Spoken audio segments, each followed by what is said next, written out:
We'd like to first of all introduce you to Tim Wiggum, who's head of the performance improvement at Exceed. He has come today to talk to us about team excellence in a virtual workplace. I felt that this was really topical just now with all our moves towards the hybrid way of working at Tech UK. And Tim is an MBA graduate and qualified performance coach. And for the last 14 years, he's worked internationally for Exceed and specialises in delivering well management and performance improvement solutions for the upstream oil and gas industry. Previously, he has supported the Alban East NNS Wells team, as well as the HPHT Isabella Noble Sam Hartley Wells team. So today, I thought it was an opportunity for us to get a snippet of his growth mindset and be inspired to cultivate a high performance team. So Tim, over to you. Thanks, Sarah. Very, very kind intro. And thanks to you, Anne-Marie, for the opportunity to share some ideas and to be part of your session this morning. So, adapting to support team excellence in a virtual workplace and responding to the needs of an industry in transition.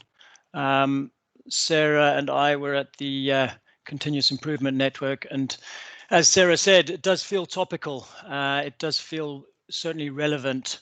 So I've split this down into 3 areas of focus. What is team excellence? What are the opportunities presented by virtual collaboration? And how do we achieve continuous process improvement when the only certainty is change? So what is team excellence?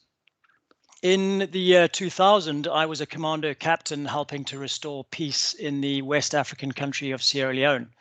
A rebel army was advancing on Freetown, murdering and maiming hundreds of innocent civilians along the way. Now, my role at that stage was to fly onshore from the commando carrier HMS Ocean, liaise with the Spearhead Battalion on the ground, and then lead my mortar troop of 60 Marines as we adjusted a number of targets to ensure indirect fire capability when the rebels approached Freetown. Now, during that 6-week campaign in West Africa back in 2000, mid-2000, there were many threats and risks outside of our control, but what we could rely on was our training and our trust. Trust in each other, trust in the system, and trust in the motivation of the Marines on the ground. In other words, we focused on what we could control to lead a successful defense of the capital. Now, when I reflect on that situation, I realize how critical it was to sustain the right climate for the troops to deliver excellence in a dangerous place, to manage the mood or mood set for motivation and morale. Now, as we all know, mood is the atmosphere, the feeling we have about our teamwork environment. Does it make us feel safe and energized, or does it make us feel anxious and ignored? In any team or community or family environment, one gets a sense for how people behave, how people are treated, and the general state of morale. And this all ties into the team mood. It's foundational to the acceleration of team performance from average to excellent. People often ask me about the best initial indicators of a team performance culture based on first impression. And I always answer that it's about the simple basics. Good or bad, these indicators are typically representative of the overall performance picture. The first indicator is whether members of the organization are audibly bad-mouthing management or each other. It's amazing how prevalent this is, and therefore the absence of negative talk is notable. The second indicator is whether meetings happen as advertised and on time. Unfortunately, many organizations struggle to start meetings on time and to keep meetings effective. Consistently punctual and valuable meetings are therefore significant. The third indicator is whether people do what they say they'll do when they say they'll do it. All too often, incongruence is the norm. Someone promises to get something done, but then needs constant reminding. So early delivery on small promises is a massive positive. And again, we all intuitively know this. However, it's useful to get the reminder. Performance culture has much more complexity, obviously, but these initial indicators have served me very well for many years. So here are some of the subtle behavioral indicators of a true team in any setting, of a team much more likely to achieve high performance based on my observations and experience. And whilst the way they are applied might be slightly different in a virtual world, they are no less significant. And you can perhaps reflect on these and how they've differed perhaps in lockdown from the previous more traditional workplace environment. So the first element is basic courtesy. This is such a fundamental one. It manifests in various daily interfaces, such as greeting colleagues when you see them and responding to communications in a timely fashion. It needs to be a two-way street. If it feels like one party is constantly having to initiate the courtesy, there is no true team. In the virtual workplace, an indicator might be the willingness to switch their camera on or your camera on and engage while waiting for a meeting to start. So remember and think about courtesy and what we can do, what you can do, what I can do to continually work on our courtesy with each other. The second element is basic trust. This builds on courtesy. A true team has formed and stormed to the extent that trust has been earned. It allows for personal growth and for individual expression to benefit the collective. If concerns about trust are regularly voiced or micromanagement is in evidence, there is no true team. The third element is basic empathy. This builds on courtesy and trust. It means that team members are interested in the challenges of colleagues and that they seek to understand different points of view. If there is no sense that teammates genuinely care or can step into the shoes of others, there is no true team. The fourth element is basic energy. This is an essential ingredient in any successful team. Energy can be seen and sensed, as can lethargy, an opposite element synonymous with poor performance and disjointed teams. If there is a lack of energy, there is no true team, or at least not one that is likely to achieve high performance. So bringing it all together, in my experience, true teams consist of courteous individuals with high levels of trust, genuine empathy, and high energy. These elements can be detected in a relatively short space of time. Deficiencies in any of these areas will detract from team togetherness and will prevent high performance. Get the basic elements in place and build a true team. And interestingly, since reading Ray Dalio's book Principles, which I've nearly finished, I would add that transparency about the truth is also critical for a true team.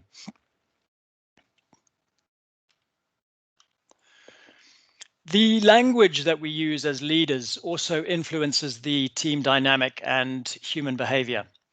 Workers and followers conform to the subtle cues of their management. Our words play a major role in team health and team well-being. Two words that can have a disproportionately negative impact on morale and performance are I and they. Thankfully, a word that can undo that damage, if adopted as a better replacement, is we. All too often we hear, I will decide, when it should be a team decision, or they messed up, when in fact we were all involved somehow. And incredibly, very little is lost, but a huge amount is gained if instead the message is, we messed up and we will decide how to improve together. I've been on so many projects where the ubiquitous they are to blame that I wonder whether they have ever done anything right. How about a switch to a world where the only time we use I or they is to say, I made a mistake or they did an excellent job. Otherwise, use we to include team and togetherness. Based on the we cultures I've been privileged to serve, you'll be amazed at the positive impact on morale and performance that this subtle shift can have. Less blame, more ownership. Now, Sir John Whitmore, author of the book Coaching for Performance, references a superb formula, P equals P minus I, or performance equals potential minus interference. I love the word interference in this context because it perfectly describes many of the real and imagined obstacles that we allow to detract from our own and our team's true potential. The I could also be inefficiency or invisible lost time. Bruce Tuckman devised the forming, storming, norming, performing model for team progress. Natural progress to performance can be accelerated with deliberate effort. The difference between the two curves is tolerated interference or inefficiency. And I'm aware that you've got this as part of a retro and a sprint session. So clearly you as a team are onto this, a deliberate focus on improvement and readiness for what lies ahead. If we remove this interference, we can certainly enhance mood set, our own and others. Interference that I have encountered with frontline teams includes unnecessary meetings, irritating micromanagement, and overwhelming bureaucracy, as well as nowadays unlimited social media. Ask anyone affected by these issues about their mood, and you can expect them to give a less than positive response. And just to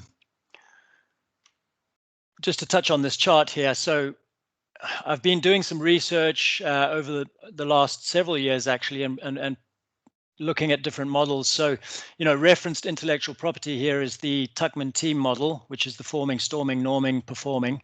The Whitmore performance coaching formula. So performance equals potential minus interference. The S curve of learning and growth, which we're all familiar with. The Exceed lessons learned capture and closure process, which we've evolved and used to successfully support, for example, the Noble Sam Hartley Isabella drilling campaign for TEP UK in 2019-2020. And then a 3M model that I've been working on as well, which helps control the leading indicators of success.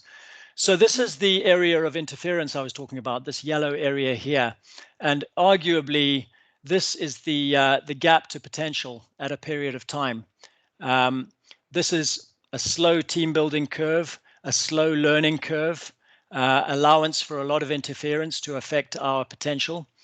And when we talk about a performance accelerator, it's doing the right things and working as a team.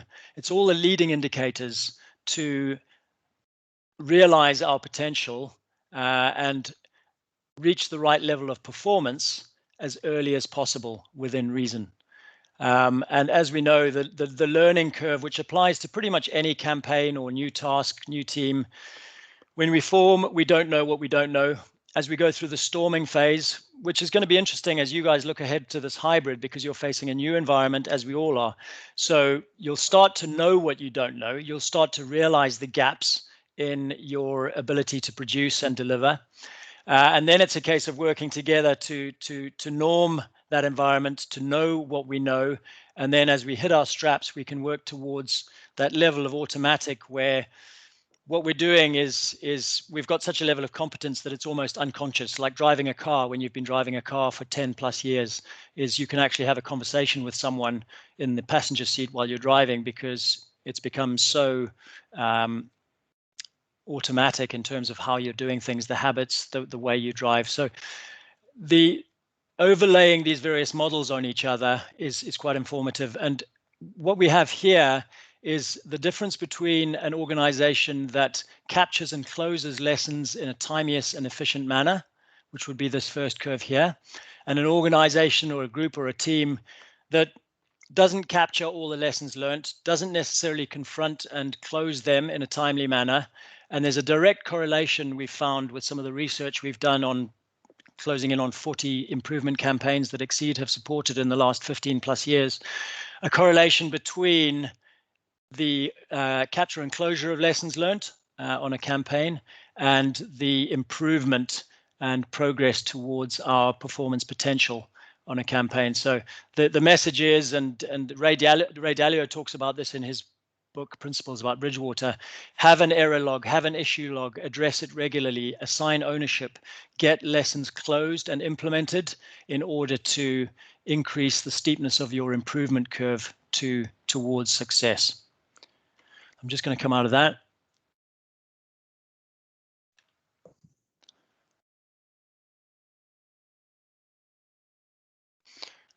Okay, so in his book, The Infinite Game, Simon Sinek's chapter on trusting teams should be required reading for literally every leader in every workplace. He uses excellent examples to make exceptional points. One of my favorites is his reference to the US Navy SEALs. The Navy SEALs have a great measure to determine the kind of person who belongs in the SEALs. Performance on the vertical axis versus trust on the horizontal. Performance is about technical competence. Trust is about character. One SEAL apparently described it thus: I may trust you with my life, but do I trust you with my money or my wife? It is the distinction between battle physical safety and overall psychological safety. One of the highest performing organizations on the planet prefers individuals in the bottom right quartile than in the top left, because the latter can be narcissistic and toxic. The SEALs select for character first. Trust helps build an elite team, whereas high-performing individuals only looking out for themselves endanger a team. Sinek notes that culture equals values plus behavior. These are the metrics for trust and performance. How people feel affects how they do their work. High-performing teams start with trust, but this mood set needs to endure over time, and that takes awareness and focus. In 2020, Netflix released a fascinating series called The Playbook. Some of you may have seen it. I watched every episode in one go. It was like intravenous inspiration for me. The insights from Jose Mourinho and Patrick Mouratoglou were especially intriguing because their guidance influenced some of the most talented and egotistical athletes on the planet. All 5 of the episodes provided principles for performance from proven practitioners. I was then able to analyze these phenomenal pointers and identify trends while also reflecting on my own playbook for mood set mastery. Some say that a corporate team is different to a rig team or a platform team, which is different from a sports team. A factory floor is different to a shop floor, which is different from a football pitch or a tennis court. But there is one common denominator, and that's people. And to get the best out of people is a craft which requires relentless curiosity and infinite service. I'm an avid reader drawn to authors like Simon Sinek, Malcolm Gladwell, and Matthew Syed. These authors are some of the most respected voices when it comes to what it takes to unlock great. I learn from them and many others. Their findings often reveal further fascinating ideas about how sustainable progress has been made and what we can learn from societies, communities, and outliers. Mastering mood set is particularly important at this present time when many are working in isolation. And look at us all sitting or standing in isolation in our homes or offices. As with locker room inspiration for athletic excellence, the subtle cues for optimal productivity wherever we work are worthy of deliberate focus in order to achieve measurable progress and, of course, in order to celebrate every small success. Definitely a relevant point as we prepare for the new hybrid collaboration situation, which I know your team is doing at the moment. I analyzed the Netflix series for consistency and created a top 5 informed by the list of 27 ideas. I got to this set of guidelines: 5 golden rules for accelerated excellence. Start with the truth, always be the underdog or have the underdog mentality, seize our opportunities, together as a trusting team, forward to the finish. And I guess you could apply this to some degree in terms of your sprints and your planning towards the new hybrid work environment. And as industry opens up, and I know TEP UK has a fairly busy looking schedule for 2022, this is particularly relevant. The best quote of the series for me was one from Patrick Mouratoglou in this Netflix series. He coaches tennis superstars like Serena Williams. Your body language is telling me everything I need to know. Body language truly is the language of our mood set. And this is something that I believe has been compromised by the virtual workplace. It's difficult for leaders and teammates to fully understand when someone is okay or not okay. So something to bear in mind. As a father of 3 young children working virtually between home and the office in 2020, and of course, early 21, while my wife homeschooled the kids and we strove to create the conditions for harmony, I've probably learned more about community mood set than ever before. But the learnings were reinforced. Purpose and belief have been key. The indicators and elements of a strong team have applied. We language has been a focus. Minimizing interference has been critical. And the significance of truth and trust within the golden rules for accelerated excellence have been relevant and clear. Sustaining excellence in the face of constant challenge and change is a truly fascinating pursuit. It can be done if we understand how to enable the right mood set or performance climate in each setting. So what are the opportunities presented by virtual collaboration? COVID-19 and the resulting lockdown forced a new way of working together. As with many step changes in history, adversity was the mother of invention, or certainly adoption. If I reflect on our own experience here at Exceed in Aberdeen, we had video conferencing tools at our disposal, but we're not early adopters of the technology, as we were and still are strong proponents of teamwork and in-person collaboration where appropriate. Now, that said, the lockdown allowed us to embrace the tools we had at our disposal and to conduct some trial and error to see which platform best suited our needs. The obvious critical requirements from my point of view were as follows: internal collaboration, external client-facing presentations and workshop collaboration, webinars, webcasts, and podcasts.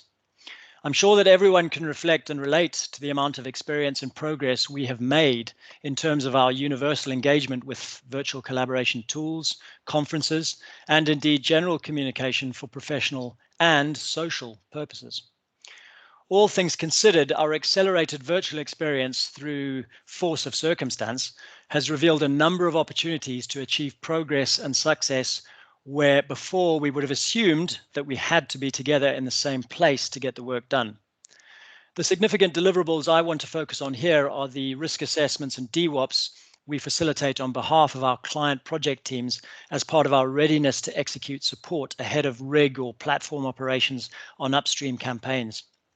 We've now delivered 10 successful major virtual workshops for energy companies. We conduct feedback surveys after every session. So we are building up feedback ideas from participants as we evolve. We're applying continuous improvement to each virtual workshop as we go along. So picking up on a few points of relevance.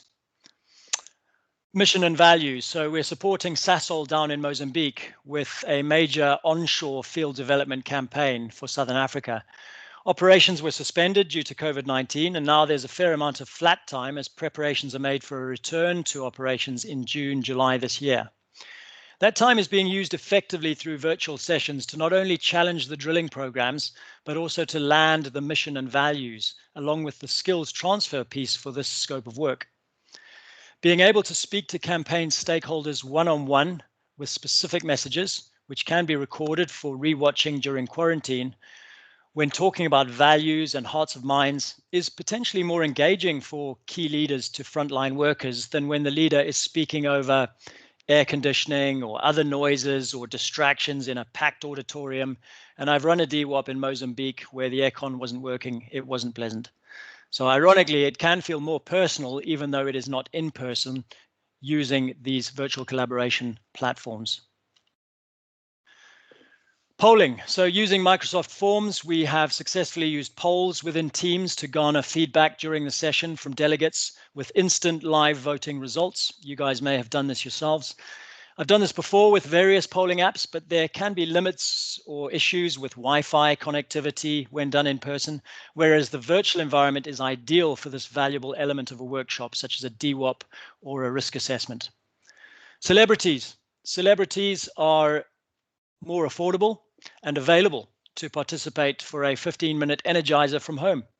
Gavin Hastings, who's one of the greatest rugby players Scotland has ever produced, has joined me on a number of virtual sessions so far for the likes of Tullow and Neptune to convey transferable learnings from his experience leading the British and Irish Lions campaigns to the Southern Hemisphere and what it takes to pull diverse people together in a short space of time and to face adversity with confidence, commitment, and cohesion. So I would recommend that as a consideration. Now the advantages. So as we start to look at the opportunities and advantages of virtual collaboration, I will say that face-to-face, in-person contact will always be vital for building a high-performing team. We can't get away from that. We're social animals who crave a sense of belonging and togetherness. We've evolved to pick up on belonging cues through personal and tactile interaction. So when we are past COVID-19 and past the vaccine rollout, the importance of team building social events will be significant. However, there is confirmation now of a hybrid workplace which is coming soon, and I know you guys are focused on that. One where we draw on the best of the old traditional way of doing things and on the new virtual way of doing things, the best of both, so to speak. So just to go through this list, without dwelling too much. So we've removed the need to travel to venues where appropriate, which reduces cost and carbon footprint. We can present to delegates where they are, where you are in your homes. And it's a lot more readable and audible and safe. I've been to so many workshops, and I'm sure you have as well, where you couldn't quite read the screen because you were at the back of the auditorium. The acoustics weren't great, so you couldn't quite hear what the presenter was saying. This is actually a lot better for that. We can record the sessions. This session's being recorded now. So that full recording would be available for others, TEP UK and elsewhere to view or for you to remind yourself of some key nuggets that you wanted to re-listen to. Digital rather than print sharing. So way less paper and waste in this new digital world, which has got to be good for the environment and for our trees. Controlling access and interruption. So we can mute as facilitator, we can mute everyone, we can manage attendance if we need to. So that's a huge step forward. Easy to organize breakout groups. So these platforms are evolving rapidly. And as we've all seen over the last year, whether it's Zoom or Teams or other platforms that we use, the ability to instantly set up breakout groups has arrived. And it's actually arguably a lot quicker and more efficient than if you're herding 100 people around a hotel conference center. Save time. So we're not shepherding people around, as I've just mentioned. Surveys and polling, easier to manage. Everyone's on Wi-Fi. Wi-Fi has improved. No interface with facilities, so dealing with conference venues can be a challenge in certain parts of the world. And no compromise on quality and objectives. So for the purposes of conveying information and discussing technical programs, there's no compromise. I would argue there's only benefit. But as I would reiterate, we still need, and we are missing, the critical social interaction, which is part of building a high performance team and can't all be done virtually. We've made best use of the virtual environment, but when we get to the hybrid, meeting up with each other is critical, and I'm sure you guys know that. So how do we achieve continuous process improvement when the only certainty is change? Change is outside our control, whereas our response to change is within our control. So controlling the controllables is what provides certainty and stability because it becomes familiar over time. Familiar habits start to foster a family feel, and with that comes a sense of focus. There's a well-known quote, it's not about the plan, it's about the planning. In the Marines, we used to say, no plan survives contact with the enemy. So a good start for any successful team is to get the basics right. The engine of continuous improvement involves a sense of identity, advanced planning, recording the execution, reviewing the performance, capturing and applying lessons learned, and then celebrating success and recognizing the sacrifices made by the team. And this is our improvement wheel, which we've evolved over the last 15 plus years. We support readiness to execute. We support the execute phase. The reason I point to this for the benefit of you guys is if you have a structured, logical process, which you guys clearly have and are working to improve, then that gives a sense of familiarity, a sense of progress, and a sense of success, all of which are critical, as we know, to building a team and to achieving objectives. Now, 10 years ago, we realized the importance of virtual knowledge management as we served campaign teams with personnel spread across a dozen time zones. In response, we developed our own platform to collaborate and capture knowledge while tracking progress. We created a visual dashboard which allows project stakeholders to access insights into the leading performance indicators while noting the actions and steps that have been completed by the frontline team. So this is our iVision. You'll see Total here, and within that we'd have Alwyn East and the Noble Sam Hartley, who we supported with all knowledge assets for the chronological phases of those work scopes. And then we can flick between that work breakdown view and a Gantt view of progress on the project. Now, this is one of hundreds of platforms that are now available, and indeed the evolution of these kind of project software platforms has only accelerated during lockdown for obvious reasons. Again, I would argue critical for a team that your use of SharePoint, ShareDrive, your digital file management and knowledge management is a critical area of focus as we approach the hybrid, where we try and leverage the improvements and the digital transition that is taking place. And that can be confusing, as we all know, because there's so much out there. So when the only certainty is change, it's critical that we focus on these controllables. Plan meticulously, capture the data in a logical way, give everyone a voice, and then double loop learning. Now, double loop learning is an educational concept and process that involves teaching people to think more deeply about their own assumptions and beliefs. An example I often use is that if I think about diet and nutrition, and I've considered mine over the years, 10, 15 years ago, it might have been consideration that a low-fat diet was good and that breakfast was the most important meal of the day. Lots of people used to say that. I tended to believe that. Then through research, reading, and trial and error, I moved to a space where good high-fat diets works well for me, and that intermittent fasting works well for me. So no longer am I focused on low-fat food, and no longer am I eating breakfast. And so double loop learning is about actually stepping away from your paradigm and saying, actually, do I need a paradigm shift? Do I need to reconsider my whole model for how things are done? And this is what's happening globally, as we know. As we've transitioned from the old traditional through the virtual towards the new hybrid environment, we have to apply double loop learning, where we step right back and say, rather than just trying to improve the steps that we've previously done, we might need to change our model for how things are done. And to that end, Exceed has always had a fairly simple kind of people process technology approach at a high level. And what I've done over the last sort of 4 or 5 years, having worked with leaders and teams onshore and offshore in the upstream oil and gas industry, is to try and develop a new model to help leaders understand that mindset and mood are as important as method for mastering automatic high performance with a team. Too often I've seen leaders, particularly on rigs, rely on the methodology, the system that's in place, the reports, the work instructions, without showing up and actually driving a high performance mindset through their behavior, their language, their example setting, and being sensitive to the performance climate, the mood, the situational awareness, inspiring people, listening to people.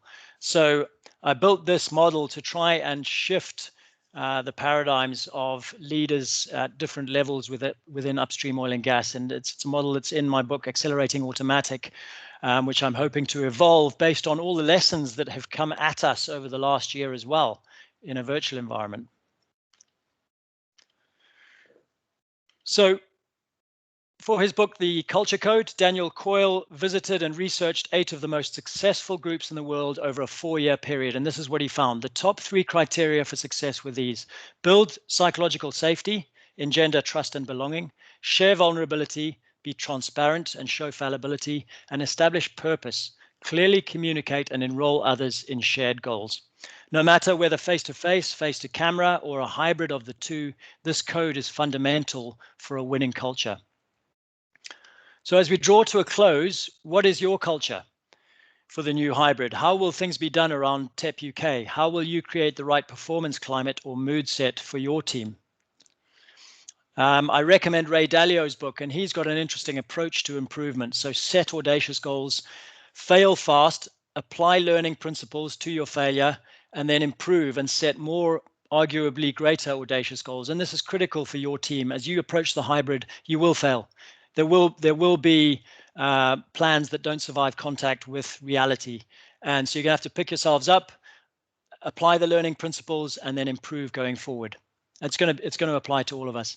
Now, Sarah, Marie were kind enough to share your hybrid principles as they stand at the moment. Fantastic. I mean, it's brilliant to see these. 2 that jump out at me is, and I think, this is an area that we're all going to be careful of as leaders. Make sure that our people working from home have the right setup, ergonomically, monitors, privacy, the ability to focus. Don't make assumptions that our teams actually have this by default, because I can guarantee it's not the case.